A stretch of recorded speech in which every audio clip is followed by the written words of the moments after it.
My name is Tyler Fornes, and I am one of the co-hosts of the Good, the Bad, and the Hungy AEW podcast here on the Voice of Wrestling Podcasting Network. We take a broad scope approach to the world of All Elite Wrestling and the entire universe of Tony Khan.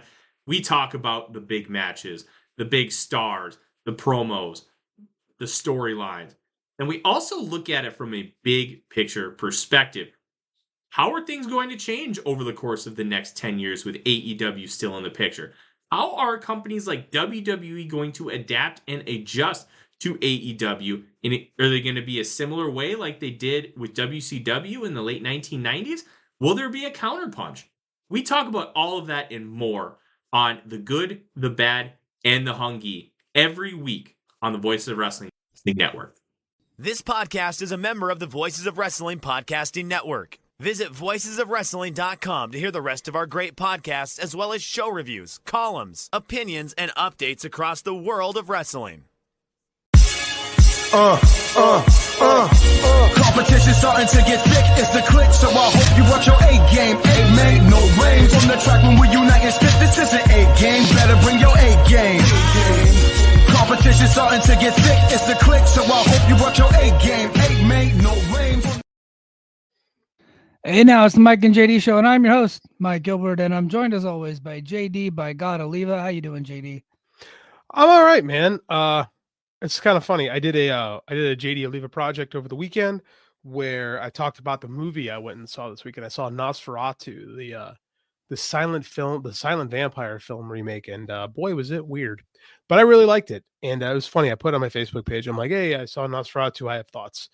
And Dave from Superhero Speak was like, well, what are they? I said, well, you can find out by spending $5 a month by joining the Mike and JD Show Patreon. And he was not sharing that story with my wife. And I said, people got to pay for my thoughts now. And she said, she made me laugh. She goes, and here I am sitting here listening to your thoughts for free like a chump. And I had a good laugh about that. I'm like, that was pretty good. So kudos to the wife on that one. That's good. That's good. Yeah, so that movie Nosferatu has a bit of buzz. I think that's gonna be a VOD, video on demand at home. Mike, I'll check that out, but not going to the theater with that one. I don't think you're gonna like it. No, it's art housey as fuck. Oh. Like super weird. Like I went with my buddy Joe, who did the Batman review with me a couple months ago. Yeah. We went and saw that, and we looked at each other, and I'm not kidding you, 6 times. One of us looked at it and went, "This is weird." Like, and I like art housey stuff, and I liked it, but it was a weird movie. Like, it's weird. It's like the like Dracula. A lot of Dracula stories kind of devolve into like dark love story kind of thing, and I kind of hate that about vampire movies. This is not like a love story. This is kind of rapey. Oh, okay. You know, it's a little coercion-y. It's we have like one of the most vile villains in film history. I'll say that, but I mean, it's it's a thing. Yeah, so maybe I won't watch that one because as soon as you said it's art housey, I'm like, oh, okay, yeah. Yeah, it sounds. I know your tastes. You know. Yeah. And I don't like. I'm not completely anti art housey, but I think a lot of times they're just going for making an artistic movie versus making a good movie that people can enjoy.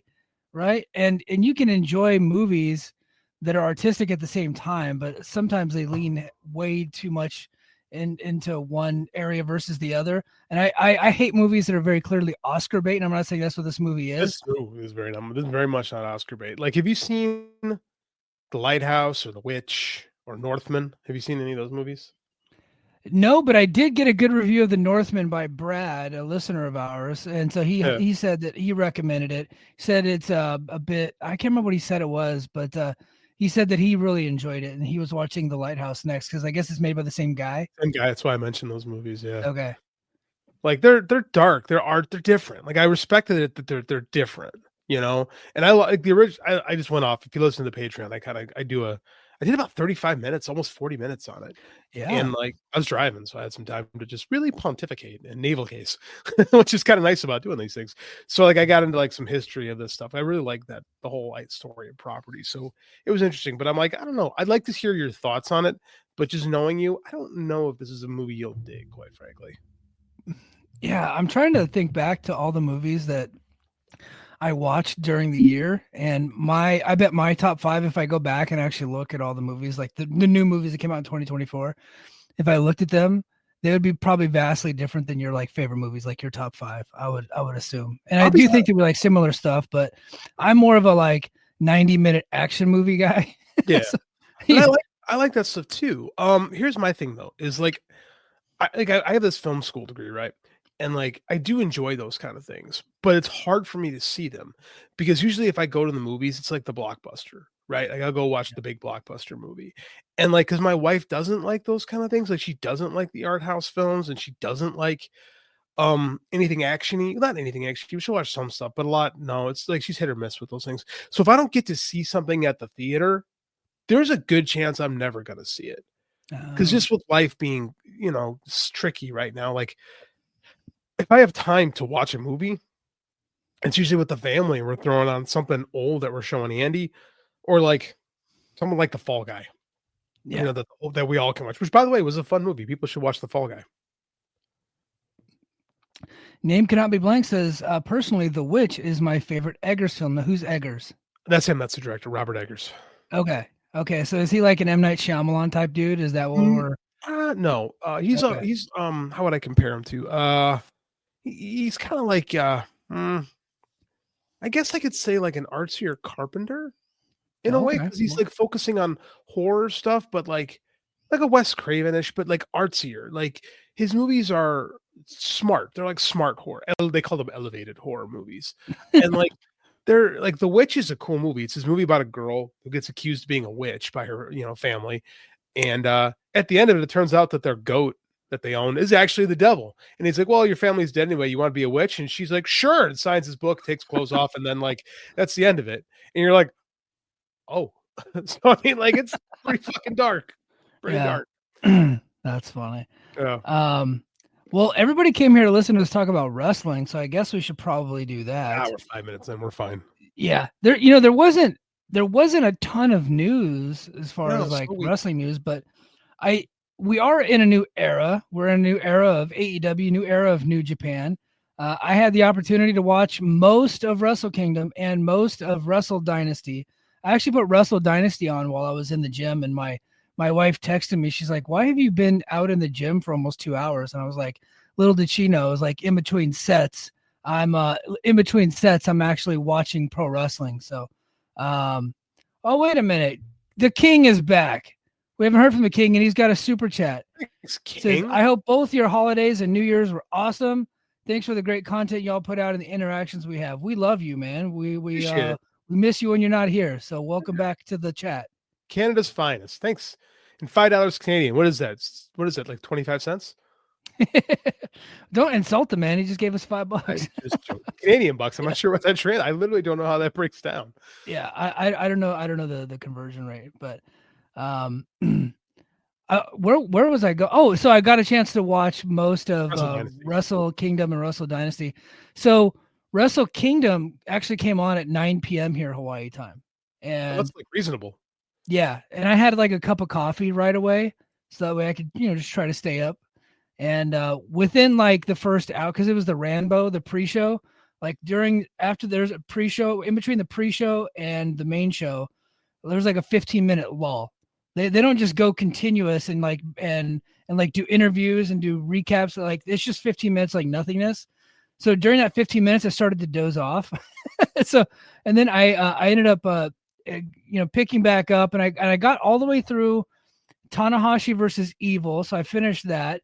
And then I was like, it's 11:30 p.m. I think I'm going to go ahead and try to go to bed. I went to try to go to bed.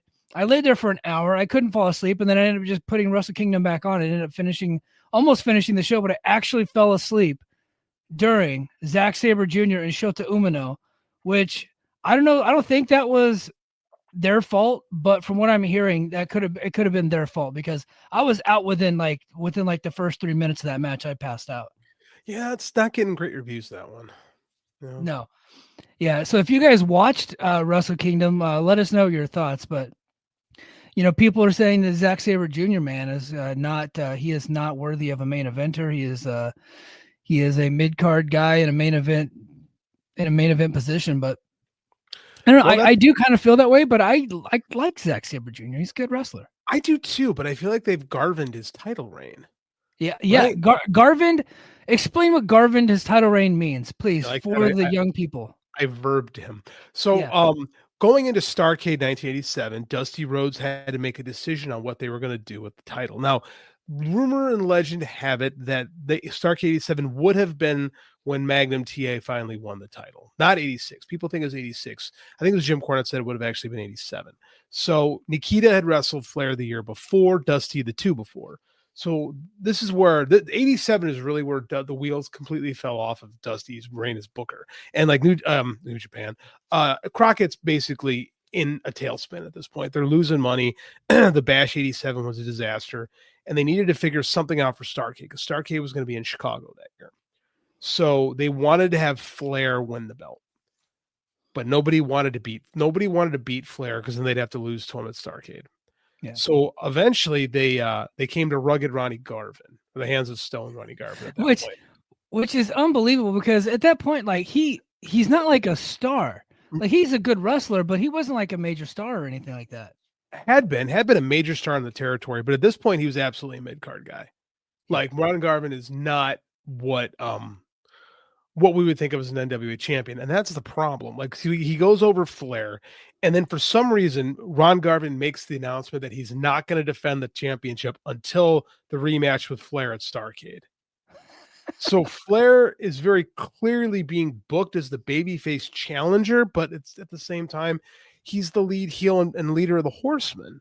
So at that point, everyone knew everyone knew that Garvin was going to lose his belt back to Flair. It happened when famously with Survivor for the pay-per-views.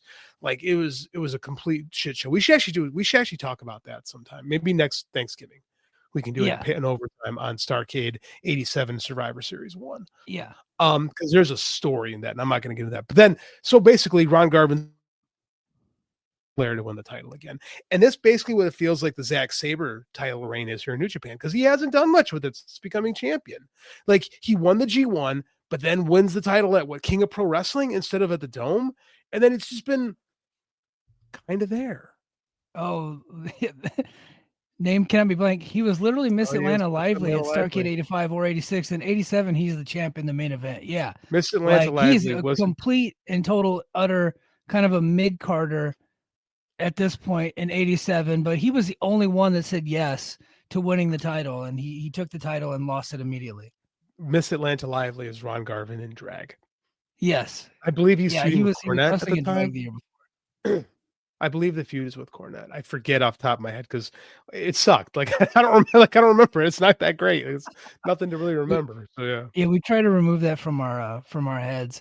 And then Ron Garvin wasn't in the company much longer after that. He ended up having a feud in WWF, I think, a couple years later with Greg Valentine, right?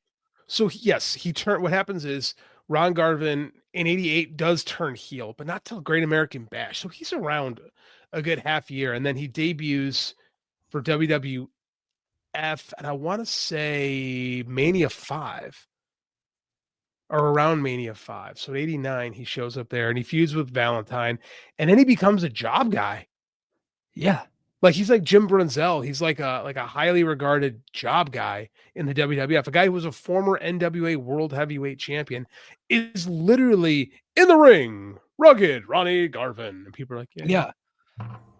Weird. So name cannot be blank. Knows his Crockett history. Says he was feuding with number 1 Paul Jones.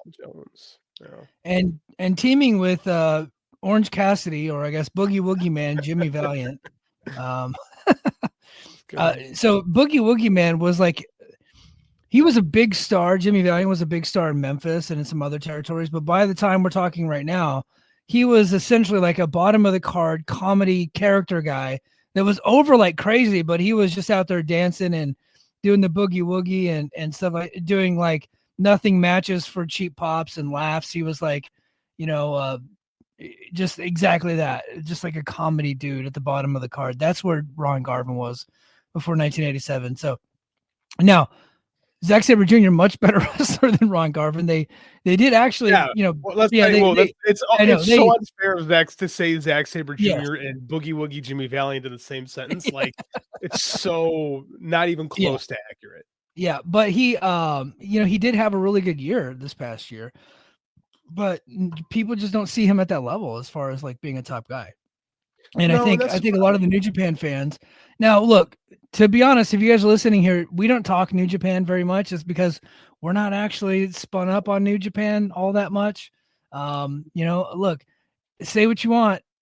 AEW signed all their top talent and kind of really destroyed that territory, right? Like, and look, it's capitalism, right? That's what happens when people come free agents. They're going to want to go where the money's at, and so they went to AEW, a lot of them. So that's just how it goes. But to be fair, in 2016, remember, let us not forget the Wrestle Kingdom of 2016, which is now 8 years now. Oh God, 9 years ago, where Gallows and Anderson, AJ Styles, and Shinsuke Nakamura all basically announced they're going to WWE. Geez, I did it again. The same time. So what does Gato do? Is okay, AJ Styles is gone. We're going to elevate Kenny Omega. And that worked out pretty good. Okay, Shinsuke Nakamura is gone. What are we going to do? Okay, we're going to elevate Naito. What do they call? What were Gallows and Anderson called in New Japan? They're Bullet Club. Didn't they have a team name? I forget. They were just called Gallows and Anderson. Were they just Gallows and Anderson? Yeah. Okay, then they basically booked the Tongans, like GOD in their spot. Yeah. Which, okay, maybe that wasn't very good. But but the GOD was over. And they did have a lot of big matches. So. They did, but they're very boring. They're perfect where they are now. So the point was Gato found guys. And then when Kenny Omega left, okay, Jay White. Okay, Jay White left. Okay, Will Ospreay. You've always had a guy, and they might have made a guy. We'll talk about that later. I was pretty impressed with someone in particular on the shows. Yeah. But I don't know, man. The New Japan has not come out of their coma from COVID yet. Right? The company is super cold, and the booking, it's just bleh, Yeah. So the creation of AEW really hurt New Japan. And then right after that, so AEW comes along in 2019, right? And then in 2020 is the pandemic. So they're reeling it during the pandemic. And Japan took that COVID stuff like, hey, Mr. Warren Hayes, how you doing, sir? Thanks for coming. Japan really took the COVID protections. They were they took it really freaking serious, like far more serious than most other countries. And so the yen dropped, it tanked their economy it was brutal over there.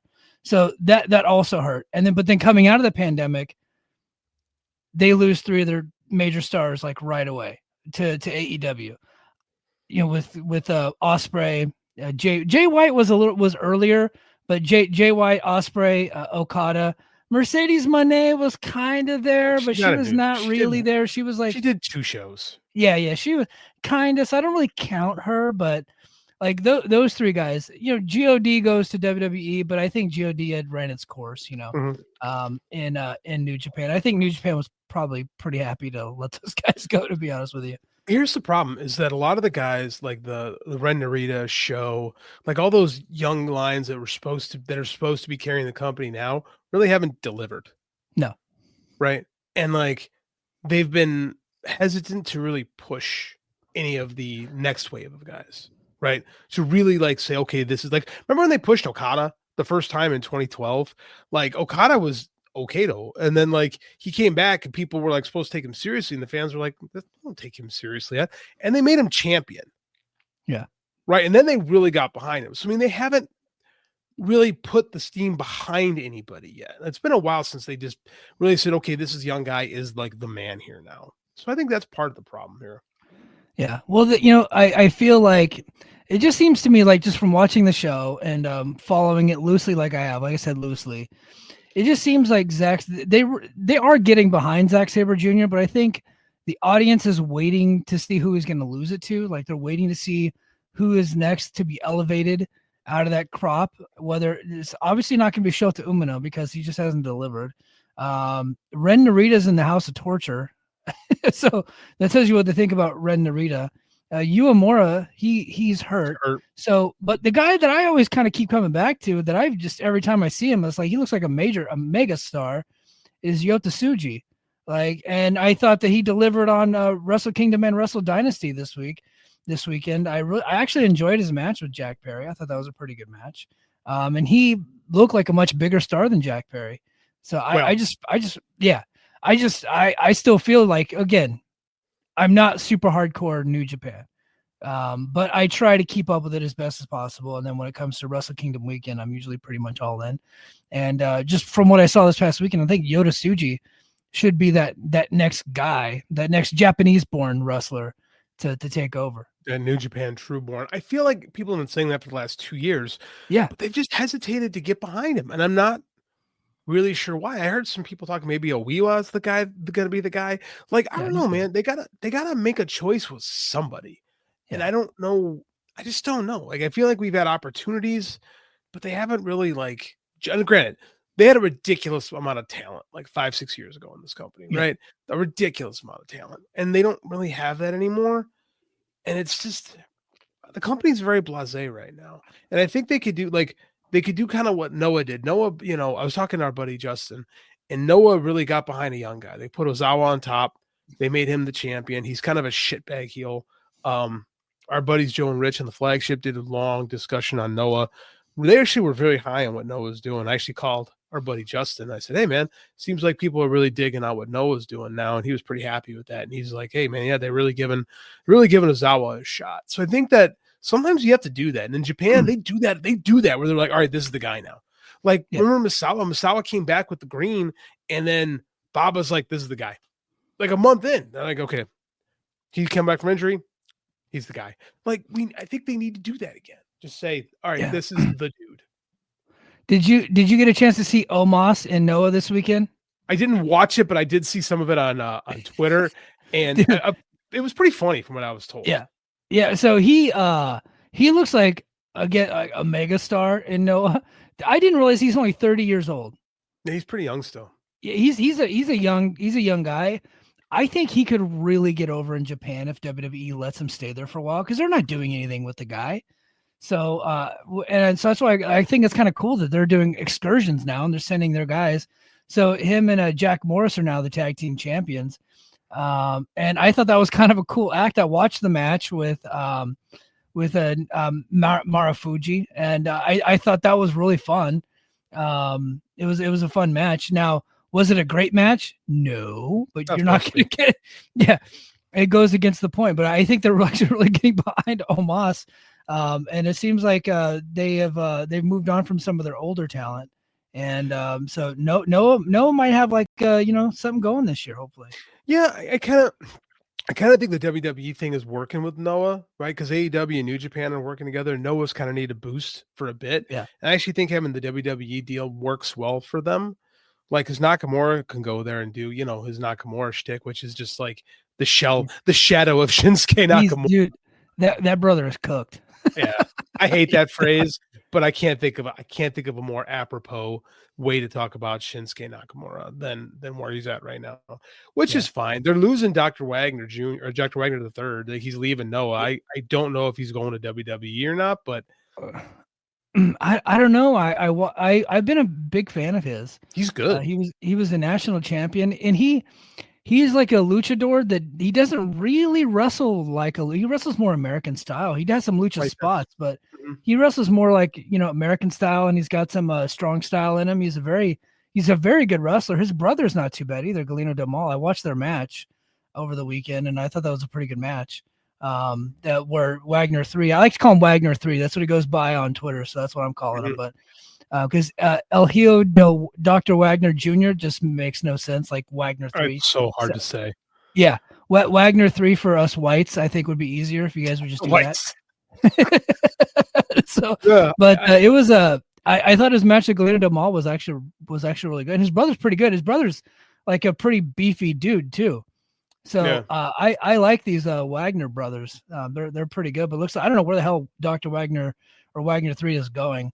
I would hope that he's not going to WWE, but he said he's going back to Mexico. Maybe. I mean, like, I don't know, what is he going to do? Just hang out in AAA? Like, I don't know. Yeah. Like, I don't know why you would do that. Like, unless you're just miserable in Japan.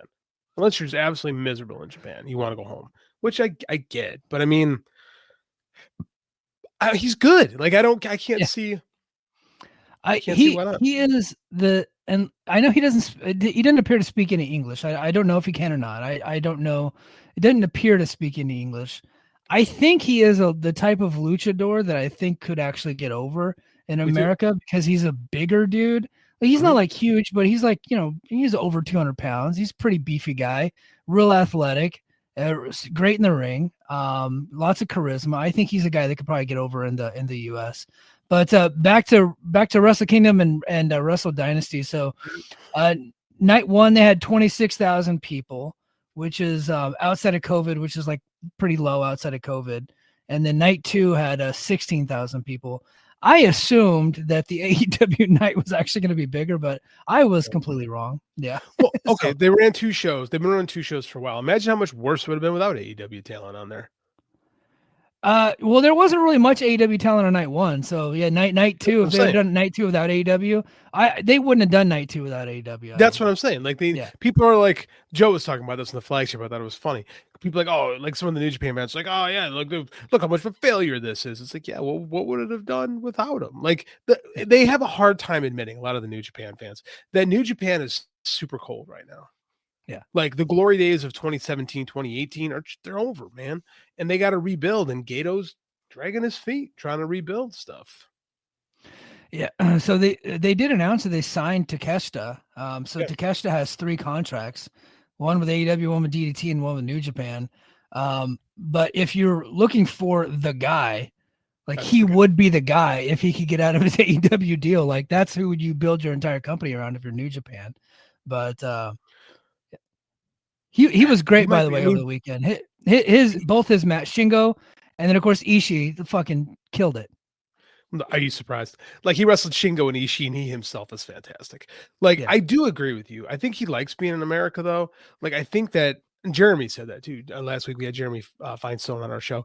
He said they should just put the IWGP World Title on Takeshita, and that would be the move. And I can't think he's wrong. I don't think they would because he's not a true Morn, and I guess Okada being the outlier in that, but I mean, they just typically don't like get all in on guys from other places. Like, look at Shingo. They've had Shingo for years, and he did have an IWGP run, but it was like a gold watch run. I don't know. I can't think they have anybody better, quite frankly. If I were Tony, I'd be like, okay, keep him for a little while. Warren Hayes says soft jump for Takeshita is coming. I can feel it. I think you might be right. And I kind of hope you are because, like, who do they got? And I think that helps strengthen AEW too. I think it helps Don Callis' band of misfits, to be quite honest with you. If Takeshita is the IWGP champion, he can just kind of stay based in Japan for a hot minute. I think that would actually make him a bigger star if he was the IWGP, if he was the top guy in New Japan.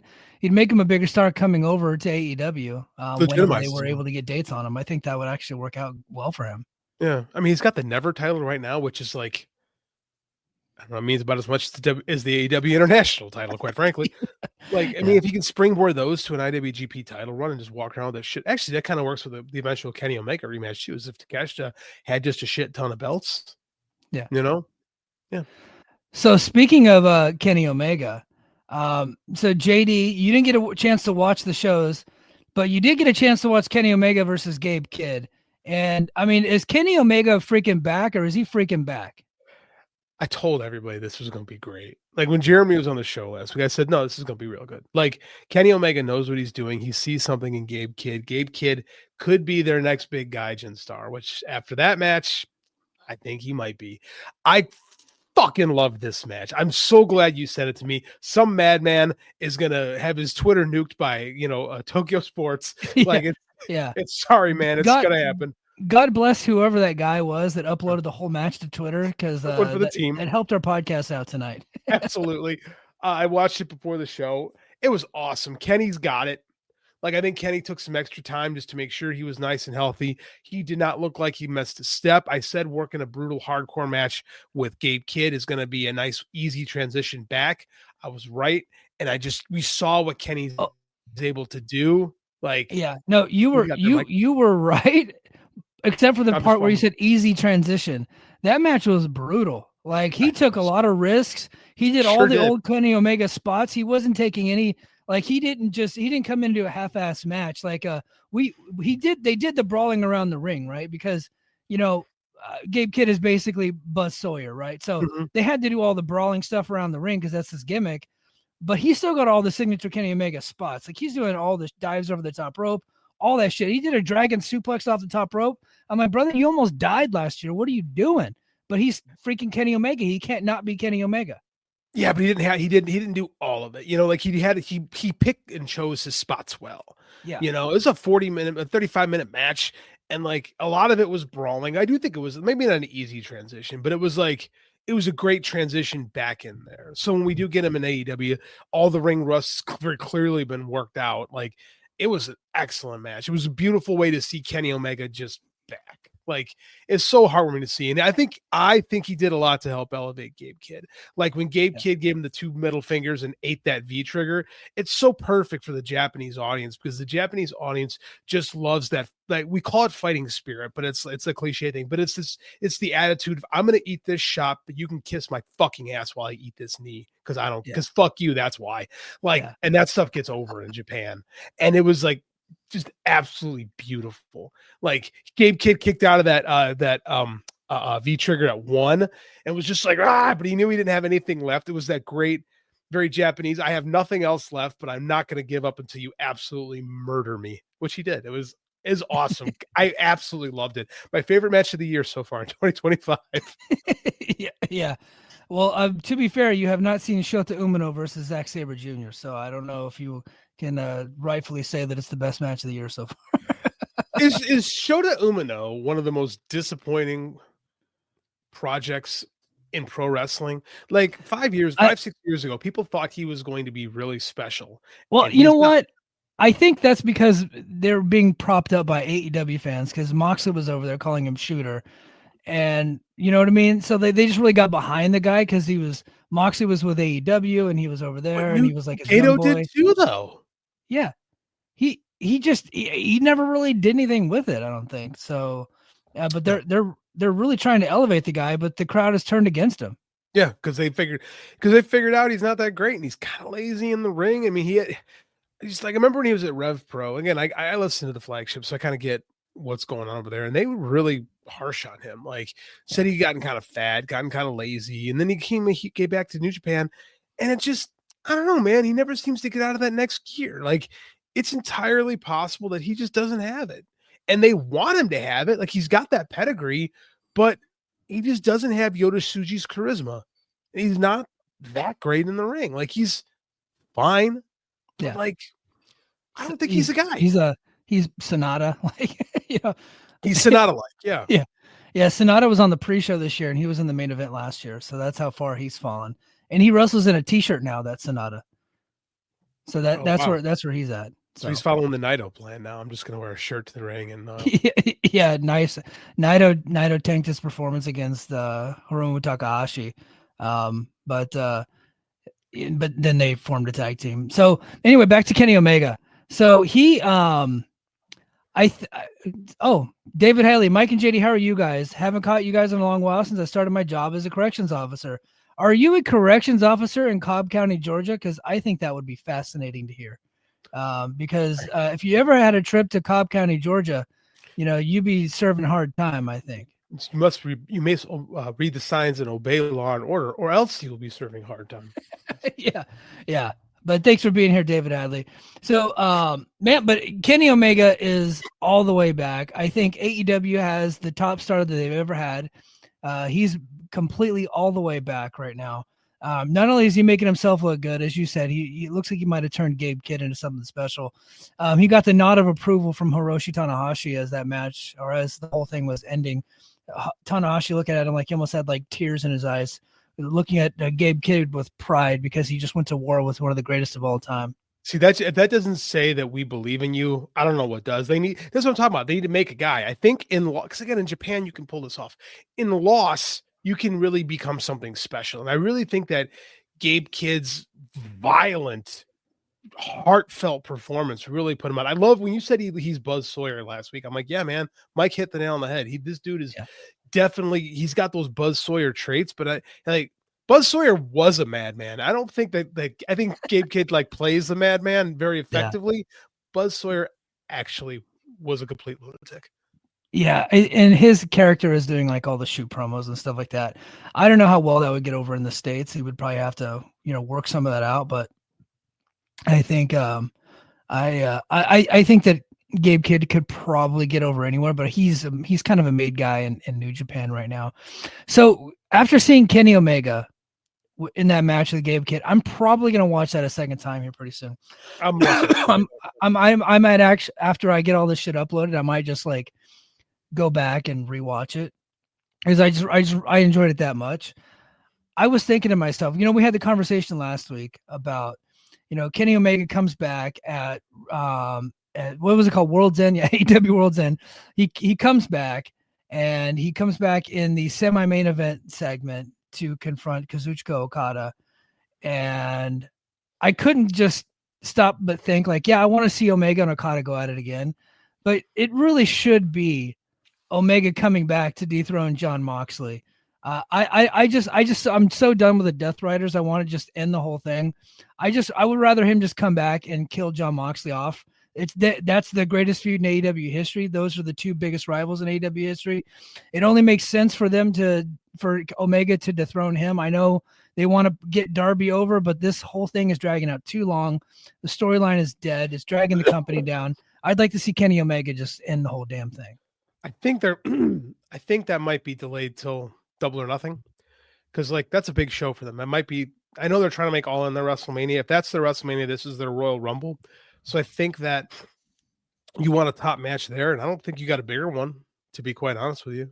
Like I think you do Moxley versus Cope at Revolution, and then do Moxley versus Omega then. Yeah. So AEW debuted on Max, the mother of all simulcasts. I have YouTube TV. Well, okay, let me be honest. I have my cousin's YouTube TV password. So I'm able to watch Dynamite usually on DVR. But I pay for Max. So I was like, I'm going to watch this damn thing on Max. So after it's over, I pull up Max and the shit is, I hear Carlos Cabrera. It's in Spanish. I'm like, what the hell? So I ended up having to pull up YouTube TV to watch the damn show. And then I checked it like an hour later, and thankfully the English version was back up. So I did get to check a little bit out of it. But what was your experience like? And what do you think of AEW on Max? What do you think of the new entrance song? And how do we feel about Cope? So my feed was not great, but I think that's more on my unreliable rural internet than I was on Max, because I didn't see any complaints anywhere but me. So I think that was on my internet. I always have issues with the TBS app. So as long as we're good on my end, I think it's just going to be fine. The video quality was significantly better, right? I liked that I could start the show, because I think I started at 9:45 Chicago time. So I was like 90 minutes behind, and I got to just rewind the live feed, and it played out great. So I'm glad that I'm free of the time constraints of what TBS does. So that was pretty cool. The show started, and I heard the Pointer Sisters. I'm so excited. And I'm watching this going, is this a fucking joke? Are they serious? The Pointer Sisters? I am a classic rock fan through and through. Like, I got my Spotify Wrapped. I had 60,000 hours of music listened to in 2024 because I just play it in the classroom all day long. Yeah. Right. I am in the top 0.001% of Pearl Jam listeners and the top 0.001% of Asia listeners in the world. I love classic music. Like, I love old school rock music. The fucking Pointer Sisters. So with Elton John and Collision, that actually makes a ton of sense. No, that's stupid too. We sugarcoat that, like, Saturday Night's Alright for Fighting. No, that's dumb. I like that song. I'm not a fan of the Pointer Sisters. I'm not like, I'm not gonna go buy their records. In fact, I think this is the only song I've ever heard of from the Pointer Sisters. It's the only song anyone's ever heard from the Pointer Sisters. But when it comes on in commercials and in movies, I'm like, oh yeah, this is fun. But as the entrance song to a wrestling TV show, it made no damn sense to me. It didn't work. Okay. Here you go.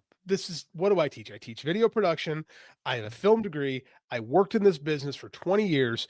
My whole thing, I'm very proud of myself. I've like, as far as like video editing, wrestling videos goes, I have done for amateur wrestling specifically, thousands upon thousands of highlight videos.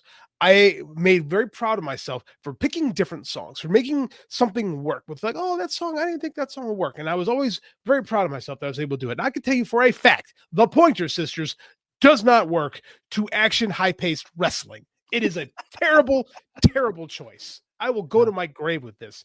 I don't know what Tony's thinking. I hope it was a 1 week thing. If we have the Pointer Sisters for the rest of time, I'm going to lose my goddamn mind. Well, hopefully next week we can get It's a Raining Men. Hallelujah. Why not?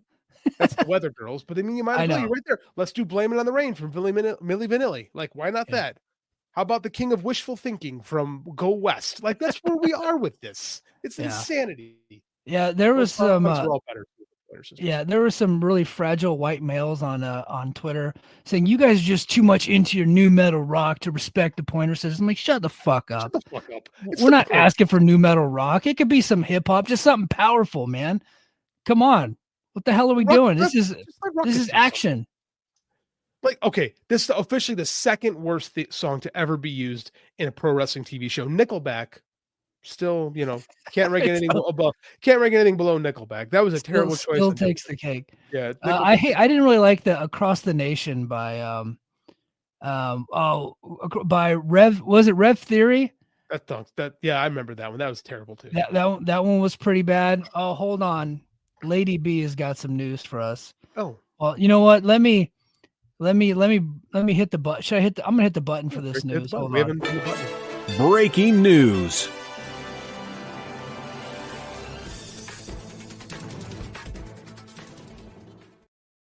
I love that.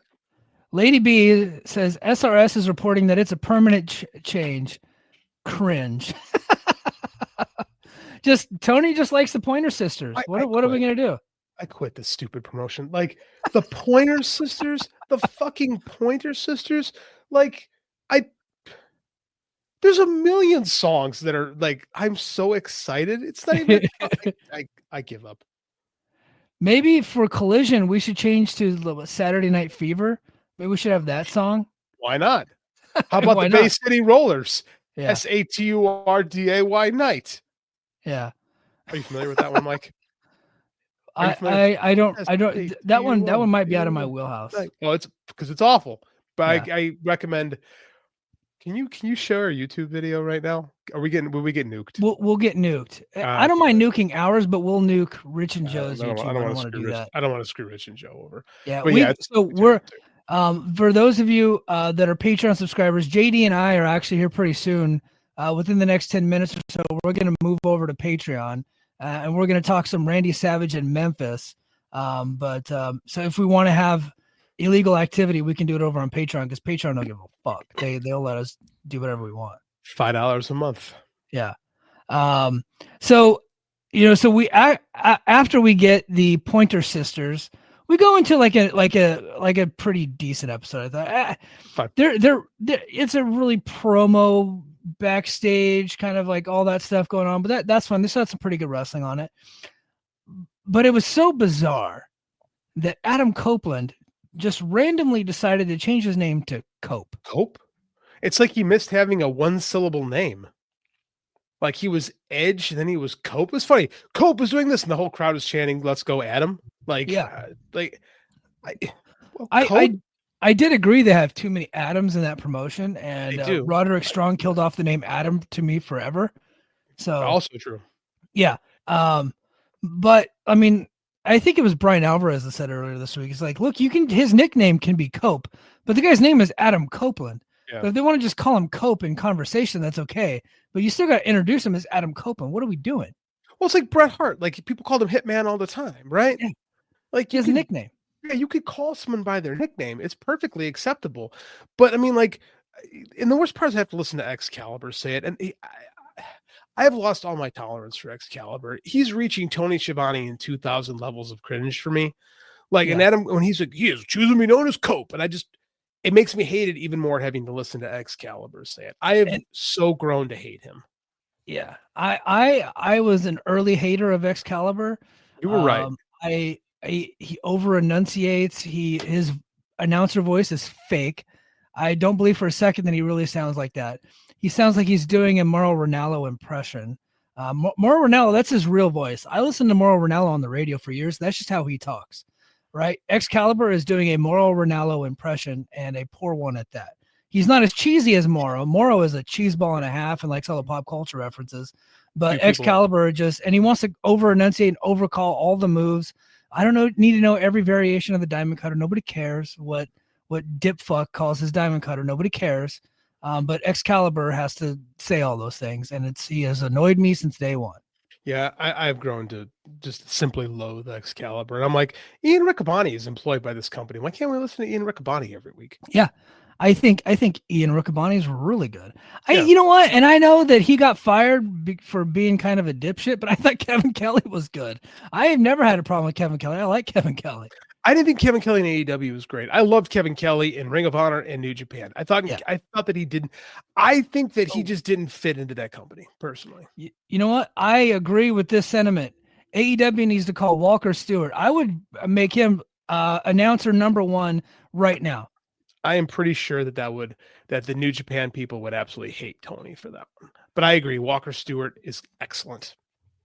Yeah, and he's only like 23 years old. Yeah, he's a kid. Yeah. He's just a baby, but he sounds like a grown-ass man. And he did such a good job at Wrestle Kingdom. I think if they don't got any paper on that guy, I think an American promotion is probably going to pick him up. He's just so damn good. Like, he really is great. Yeah, quickly. I hope AEW can get him before WWE tries, because I'd rather see him in AEW than doing the Vince. Even though Vince is gone, they still do the Vince verbiage stuff. Yeah, well, they just brought in Joe Tessitore, and I got a chance to listen to him the other day, and he actually is really good. He's probably, as far as play-by-play announcers, I don't think it's going to be before too long. He might be the best if they just let him be Joe Tessitore. He was really good in college football and really good on Monday Night Football, and he's actually really good in wrestling. And so he is like kind of a step above everybody as far as professionalism goes. No, yeah, I agree with that. The problem is anytime WWE signs somebody that's from the outside, it doesn't work because they try to fit them in the mold. I mean, maybe they can get away from that a little bit with this one. I think when they'd done that before, they were signing a lot of lower level guys that were not as big time as Joe Tessitore. Joe Tessitore is big time. It's like he's not as famous as Joe Buck, but he's like, as far as like announcers for like real sports, like he's like right up there. I get that, but we're in the Triple H era. Yeah. Right. Well, and yeah, but they also have the Lee Fitting, right? Who is the guy directing all this stuff. Yeah, which turns out he's a creep. Hey, Nick Khan's a scumbag. He knows a bunch of scumbags. None of us can be surprised by that. Yeah. Well, Nick Khan was also Skip Bayless's agent. There's accusations out on him today too. So Nick Khan kind of like delves into that world a little bit. So, so I just can't say enough good things about Joe Tessitore. And when they signed him, everybody's like, they're always signing these like real sports guys and bringing them in. They don't know pro wrestling. Like, yeah, but you don't know Joe Tessitore. Like, this guy is like big time. Like, and he's actually doing a really good job. Is he Raw or SmackDown? He was Raw. He's doing SmackDown. Michael Cole is going to be the Netflix guy. So Michael Cole will be Raw. And then Tessitore SmackDown. So I'm half tempted to watch the first Raw on Netflix, even though I hate the company. Like, I'm so interested because I saw what the ring is going to look like with all the sponsorship all over it. It's just so foreign for what a WWE ring looks like to me. I'm actually mildly curious to see this. I'm half debating because my kid we make our kid pay for Netflix because he wanted Netflix so we could watch One Piece. So my wife and I said, okay, fine, you're going to pay for it. And he was like, I got this. So we're making our 8-year-old pay for Netflix. He's learning responsibility. Dude, he got what a hero. I love that. He got a $50 comic book. We go to the comic book store. He got a $50 gift card from the comic book store and was like, he wanted this big $45 book. And he was like torn to sunder because he realized he would only have $5 left on his gift card. And he was like struggling. So the idea was to teach our son financial responsibility. And like, he's figuring it out. I'm very proud of him. But yeah, so as long as my kid's paying for Netflix, I thought maybe I'll check it out. I don't know. So they're in the Intuit Dome in Los Angeles tomorrow night. and they have over 16,000 tickets sold for that. They're doing a big thing. They had a big drone thing with a bunch of WWE stuff all over LA last night. It wasn't the Chinese invading us like they have been doing. I know what you're doing, China. I know those drones are you guys over New Jersey, over all our military bases. I know that's you. I've seen the documents. But anyway, this was actually Netflix doing a big drone show. Oh, you can tell somebody's retiring from the service is getting a little too comfortable. Yeah, once I get my DD Form 214, I'm gonna tell some secret. I don't have any secret. Don't tell me shit. But anyway, they did a big drone show. But yeah, they have over 16,000 tickets sold, and WrestleTix, of course, put that up there. Less than 300 still available. So naturally, I quote tweeted it and said, "Wow, can't even sell it out." How many people? I got the Fed heads after me. It's like, you idiot. And somebody is making excuses for them not being able to sell. It's like, oh, these tickets are way too expensive. Of course they can't sell out, but they're still really hot. I'm like, it's a joke. Of course they're hot. We talked about last week the WWE's might have peaked already. I think we might have jumped the gun on that one because they're killing it right now. They had a bunch of sellouts everywhere. They went head to head with AEW World's End last week and sold more tickets in the same city than AEW's pay-per-view. They're still hot, okay? But they're coming after me right now. I got the Fed heads after me. So I do think they've peaked. I think that after this year's WrestleMania, because now we're in the hot season, right? This is WWE's this is when they go from January through WrestleMania, because now we're gearing up. This Netflix thing is big. They're pushing it hard. Of course, you're gearing up for the Rumble, and then you're leading that into WrestleMania. So I do, like I said, I hear the voice of the youth. And the voice of the youth is telling me that it's not as cool as it used to be. Yeah. So we got to see. I'll give it 6 months to see if the kids are accurate or not. So they got The Rock. Yeah. They got The Rock that's going to be on Netflix tomorrow. They got John Cena, of course, Cody Rhodes. There's a rumor. Well, not a rumor. WWE teased on Tuesday on NXT that Joe Hendry might actually be there. So lots of stars are coming out. Even Joe Hendry might be there on Netflix. So it's going to be a big thing. I'm going to watch it. If you watch it and we're able to get together, let's talk about it this week at some point. We could use some, yeah, I'm sure I'll just shit on it. So let's do that. It might be kind of fun for people. Yeah. I don't know when we'd be able to, but we should probably, at least try to take a look at it now that we both have. Worst comes to worst, we can cover it for the show next week. We might, there's a chance it's a slow news week. Nothing has happened in pro wrestling in the last 2 months. Yeah, really, I've had a lot of TNA stuff lately, but even that slowed down over the weekend. I kind of, yesterday's show, I kind of struggled to get through it. There wasn't much talk about it. I just reviewed the show. Dude, there's nothing going on. It's so weird. A year ago, I felt like there was a major thing breaking every single week. I remember we talked about this is wrestling was great. Our numbers were through the roof. But it's been boring lately. It really kind of has. Everything's kind of settled. It's neat that AEW and WWE have literally transitioned into a new era. We are totally in the streaming era of professional wrestling right now. Everything is different. It really is. Now the ratings talk is useless, right? Ratings talk should be dead from here on out. Yes, because we don't know. We don't know. I get the feeling that AEW fans are going to try to tell us that there's 1 million people watching on Max, and there's not. Just like there was not 1 million people watching Saturday Night's Main Event on Peacock. That was not true. So, but yeah, numbers are going to continue to dwindle. The talk is going to be dead, but look, journalists need stories, and those typically get clicked on. So we're going to still get more of those, and it's unfortunate. But that's just the way that it is. Goodfella says Intuit Dome looks really cool. It's the brand new Clippers arena. The LEDs everywhere, so that fits in with what WWE likes to do with LED. Sure and they got CM Punk and Seth Rollins are headlining the show. Yeah, so that's big main event. Big. That's gonna be a big draw, event. Man. There's over 50,000 tickets sold for the Rumble, says Transferring Heat. So yeah. Where's the Rumble again? What arena? What stadium's the Rumble in? Indianapolis. Where the Colts play. I forget what they call it. Lucas Oil? Is that what it is? Lucas Oil Stadium. Yeah, it's where the Colts play. More people are going to go to the Royal Rumble than go to Colts games because Colts are terrible right now. Colts are terrible. I can't. I ain't talking about anybody's football team. The Bears won a game against the Packers who didn't try. Yeah, well, they should not have won that game. That's a stupid idea. They need the draft picks. Thankfully, the 49ers tanked against the Cardinals and sat everybody and played their third string quarterback just to make sure that they would lose today. I will be the Bears, they should just sell the damn team. The McCaskies are awful, the worst owners in pro sports. If Ryan Poles has a job at the end of the season, I'll be astonished. But they probably will, because Chicago sports are bad, and I'm being punished for liking the Bears in the 80s, I guess. One of my favorite memes is like men pick their favorite sports teams when they're like 11, and then they're just tortured by them the rest of their lives. And goddamn, is that true? So fucking true. I've been tortured by the Chicago White Sox and the Chicago Bears my entire existence, and I lived through the Bulls being amazing and didn't give a fuck. You just weren't a basketball guy? Nah, I'm a wrestler. Like, never really been into basketball.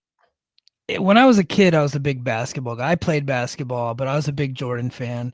And then Jordan retires, and I got out of basketball for a little bit. And then Kobe starts to get hot with the Lakers, and so that brought me back. And then he retired, and I just haven't. And then he fucking died. So I really haven't been a big basketball fan since then. I'm more of a basketball highlights guy. So that's about it for my basketball fandom. I think we just took it for granted here in Chicago, because I was 4 when Jordan was drafted, and when he retired, I think I was a senior in high school. So it's like literally as I was growing up, and we just kind of took it for granted. Like, I didn't really care, but I knew that it was going on. Like, I watched all like the playoff game stuff, because it was just like happening. Like, it's just what you did. And I don't know, I never was like emotional about it. Yeah. But the Bears, they lose and like the fucking town shuts down. So I mean, like, it's been like that for the last 20 years. I became a podcast guy because I remember one Monday I was listening to Bears Talk Radio after a loss. And I remember I pulled my car over and said, I can't do this to myself anymore. It ruins my day listening to these people be miserable all the time. Mm-hmm. And then I started listening to Steve Austin's podcast. And then I was a podcast guy from there on out. Wasn't his podcast great? Yes, it was. It was excellent. I loved that podcast. I was sad when it went away, but he was great. He was a great podcaster. He was great. That brother just likes messing around with his cats and his roosters and all that stuff on his farm. And dude, he's enjoying retirement. Like, good for him. Like, he can walk. He kept his money. He's fixed himself, right? Like, he had some real problems there during the height of his run, and he left pro wrestling and became a better person. Like, I think we should just let Steve Austin just be happy and live a good life. I'm so happy that he was able to come out of wrestling relatively healthy and, got mentally healthy, and he's a better man. Like, I'm happy for him. I'm happy for Steve too. I'm happy for you, JD. I hope you had a good holiday season. You too. I hope everybody had a good new year. We're starting the new year's off right. So please plop down $5. Head to patreon.com/the Mike and JD show. Make sure you like, comment, and subscribe. Leave us a 5-star review, all that good stuff. And tell Rich and Joe that you like our show. That would mean a lot to me. I don't know that they know that you guys like us. So just drop them a line every once in a while. Like, Mike and JD are good. So, but that's gonna do it for us this week on the Mike and JD show. We're actually gonna take a break and head over to Patreon, where we're gonna talk Macho Man Randy Savage, International Championship Wrestling, the feud with Memphis, and then him coming over to take on Jerry Lawler in Memphis. So we're talking some Randy Savage over on Patreon right after this. And until next time. Sorry, I lost my brain for a second. You talk like, what are we doing? I just forgot what I was doing. All right, everybody. And until next time, mahalo. Competition starting to get thick, it's the click, so I hope you work your A game. Made no rain from the track when we unite and spit. This isn't A game, better bring your A game. Competition starting to get thick, it's the click, so I hope you work your A game. Made no rain. If we ever get news. Hello, do you like New Japan Pro Wrestling? Are you a Shin Nihon freak? If so, check out the Super J-Cast with Joel and Damon on the Voices of Wrestling Podcast Network. And even if you fucking hate New Japan Pro Wrestling, listen to the Super J-Cast anyway. Not just for our great show reviews, analysis, and pastrami sandwiches, but there's also usually some dick jokes somewhere in the obligatory opening 30 minutes of absolute nonsense we chat about every single week. That's the Super J-Cast for all the best talk about New Japan Pro Wrestling, crisps, and pornography.